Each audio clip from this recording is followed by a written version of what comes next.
Beredar sebuah rekaman menunjukkan militer Ukraina diduga membuat film dokumenter. Dalam sebuah gedung, ledakan tiruan dibuat dan direkam kru film. Namun tidak dirincikan tujuan pembuatan video tersebut. Tidak dijelaskan pula lokasi pengambilan gambar. Rekamannya beredar di Telegram pada Selasa 4 April 2023. Perang yang terjadi di antara pasukan militer Rusia dengan Ukraina hingga hari ini, Rabu 5 April 2023, telah berlangsung selama 406 hari. Invasi ini dimulai sejak Presiden Rusia Vladimir Putin memerintahkan pasukan militernya untuk meluncurkan serangan berskala penuh ke Ukraina pada 24 Februari 2022.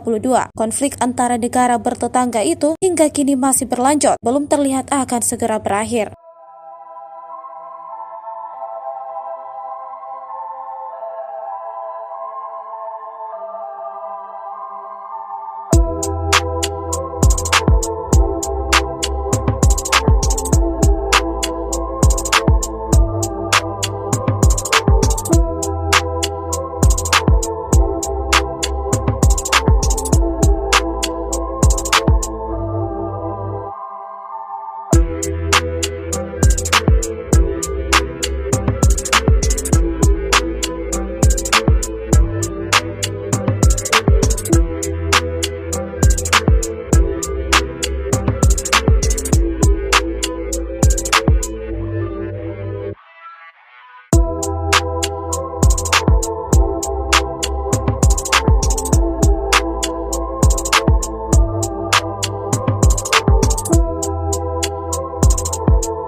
Terima kasih sudah nonton.